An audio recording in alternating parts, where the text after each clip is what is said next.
Bonjour les enfants, j'espère que vous allez bien et que vous avez passé un bon week-end. Alors aujourd'hui, certains élèves vont reprendre le chemin de l'école. Alors moi, j'ai quand même fait cette vidéo pour vous, puisque je sais que certains ne reviendront pas malheureusement en classe. Donc vous allez avoir toujours les vidéos le lundi, mardi, jeudi et vendredi. Mais moi, je reprendrai l'école et certains de vos copains reprendront aussi le chemin de l'école. Alors, à partir de demain, vous aurez des photos avec les élèves qui seront revenus dans la classe. Donc, ce sera super pour vous voir. Et en tout cas, tous les jours, vous ferez votre travail même à la maison. D'accord? Ça ne changera pas. Alors, tout d'abord, pour commencer, je vais vous faire écouter une petite chanson qui j'espère vous plaira. C'est une chanson que l'on va s'habituer à chanter tous les jours.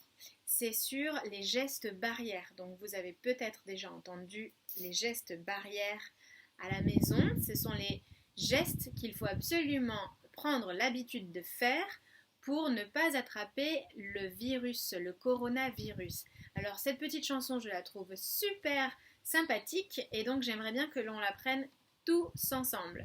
Donc vous êtes prêts ? Donc, je vous la fais écouter et puis tous les jours on essaiera de la chanter, d'accord? Et ensuite on se met au travail. Allez, c'est parti pour la chanson.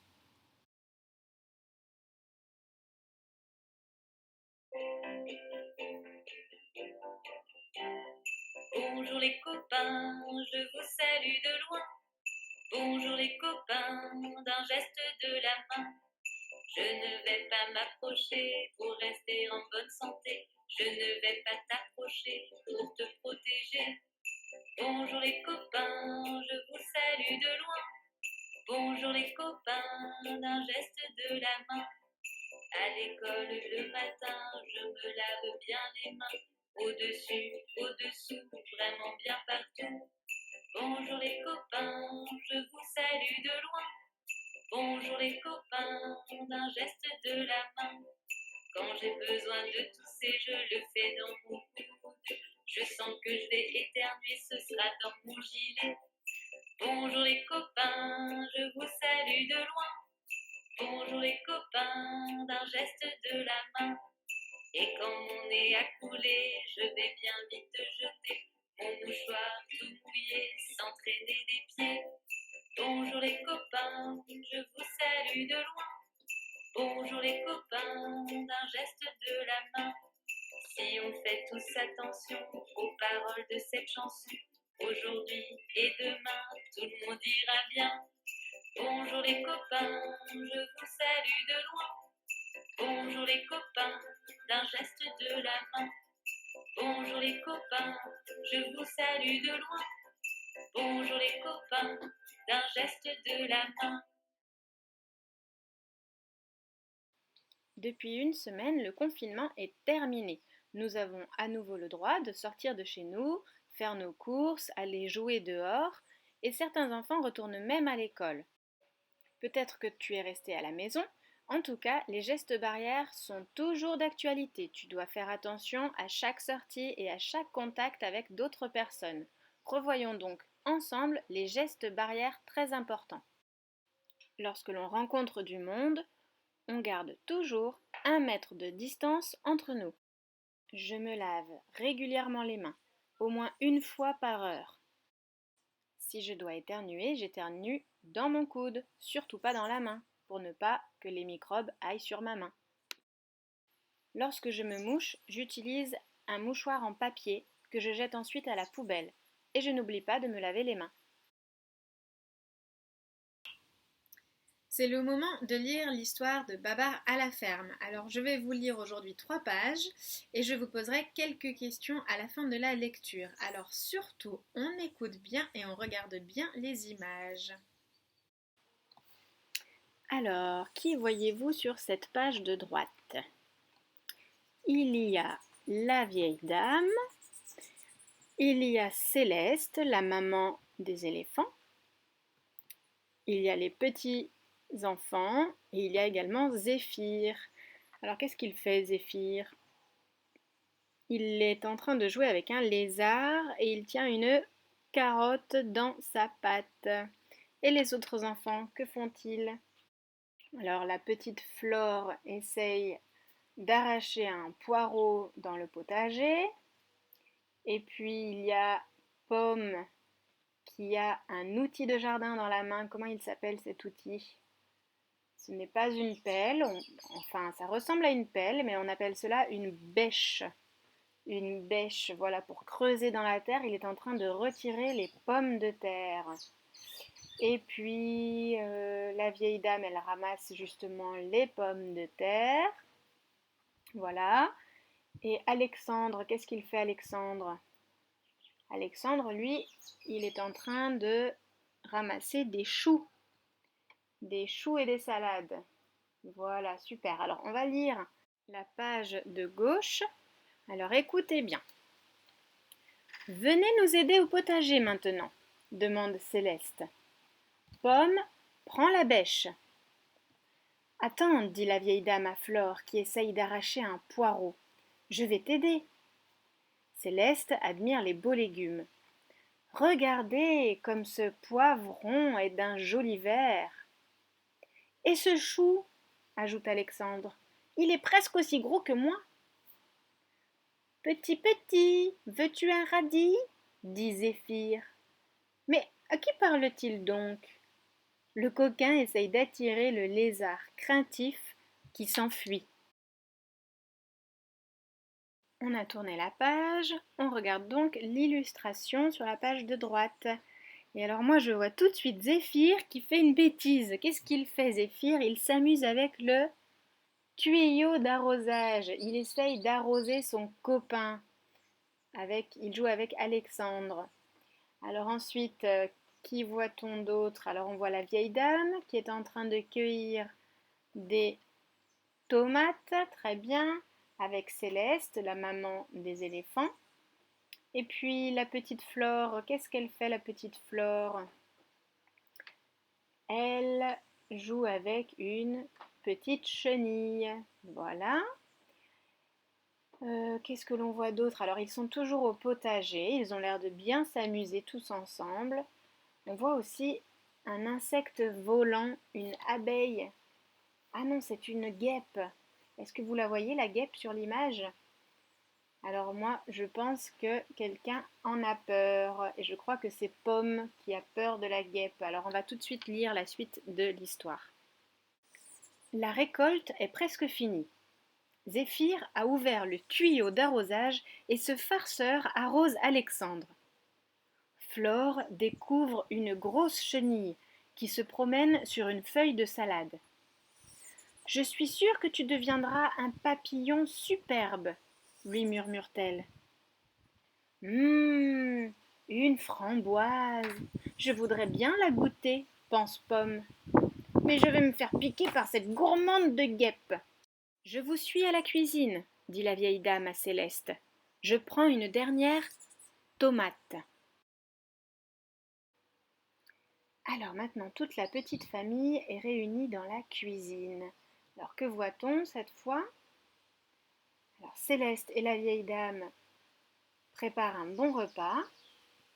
Et les enfants, que font-ils? Il semblerait que certains jouent avec la nourriture et je crois que c'est encore Alexandre et Zéphyr. Alors Alexandre, il en a plein autour de la bouche. Et qu'est-ce qu'ils sont en train de préparer? Des petits pots de confiture. Ça a l'air drôlement bon tout ça.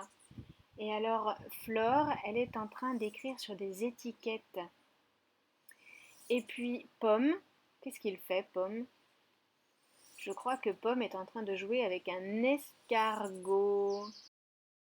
Je vais donc continuer la lecture sur la page de gauche. De délicieuses odeurs flottent dans la cuisine. La vieille dame met un oignon dans la marmite.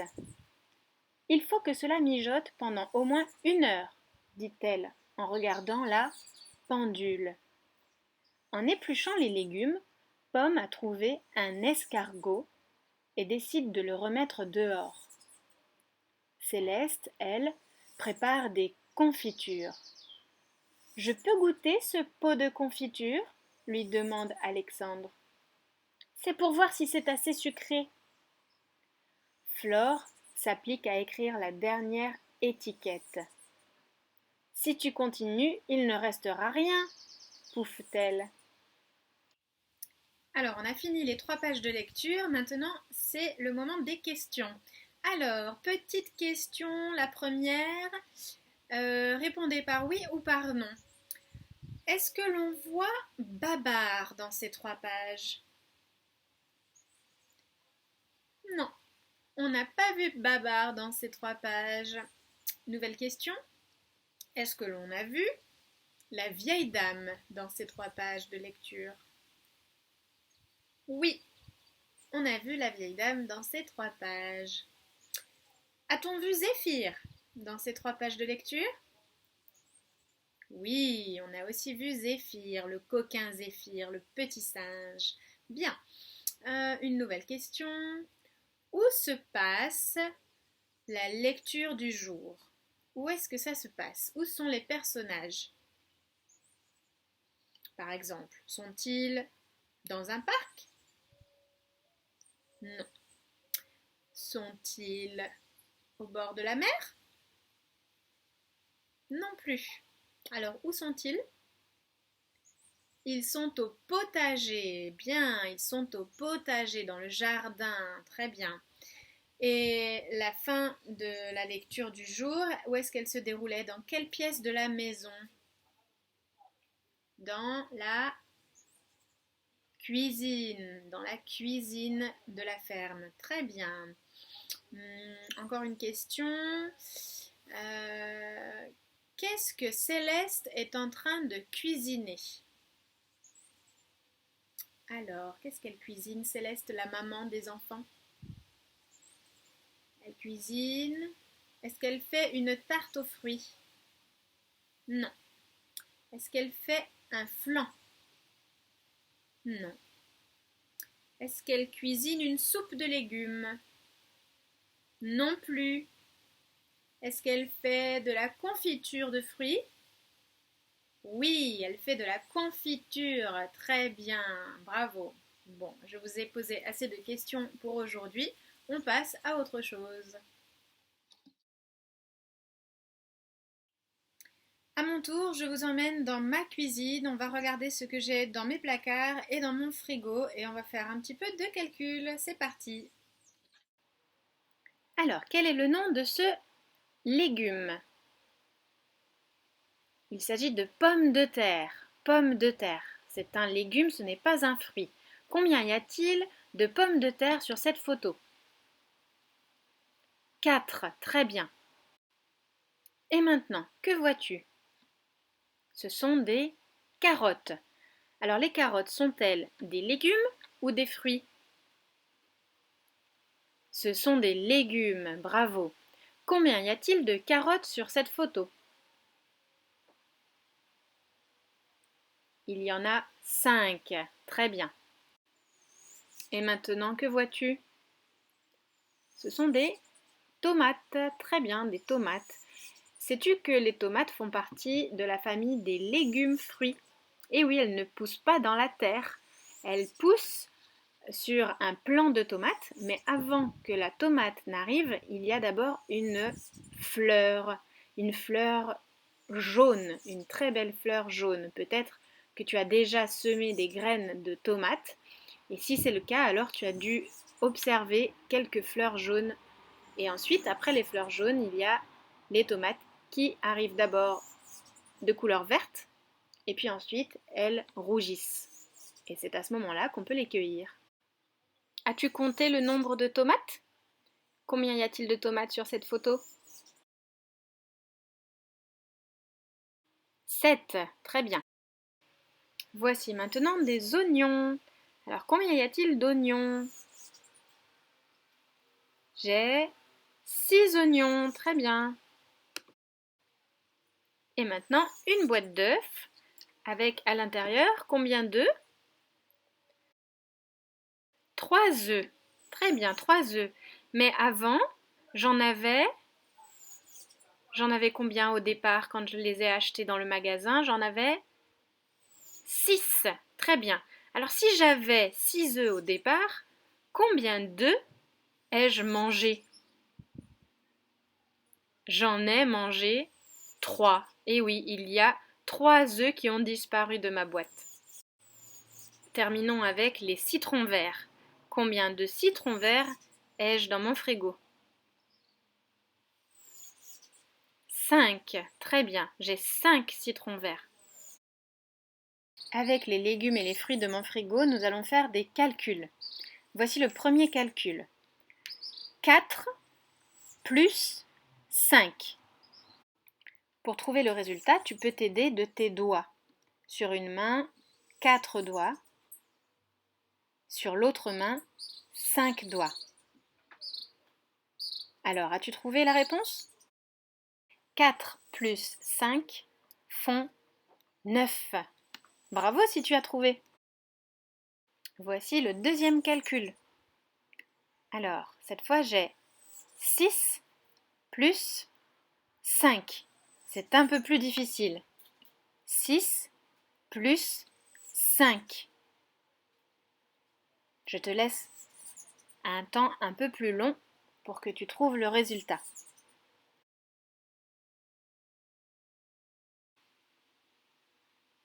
« 6 plus 5 font 11. Bravo! Alors, la dernière fois, nous avons fait une petite leçon de cuisine. Nous avions fait ensemble des flour cookies. J'espère d'ailleurs que vous vous êtes régalés. Cette fois, on inverse les rôles. C'est vous le chef, c'est vous qui nous présentez la recette de la confiture à la banane. Alors, j'aimerais que vous me disiez combien de bananes vous allez utiliser, combien de cuillères de sucre vous allez ajouter, combien de gousses de vanille vous allez placer dans votre casserole et combien de cuillères à soupe d'eau vous allez ajouter à ce mélange. Ensuite, je voudrais aussi savoir combien de temps vous allez laisser mijoter votre confiture. Et surtout, j'aimerais savoir si vous vous régalez à la fin de cette recette.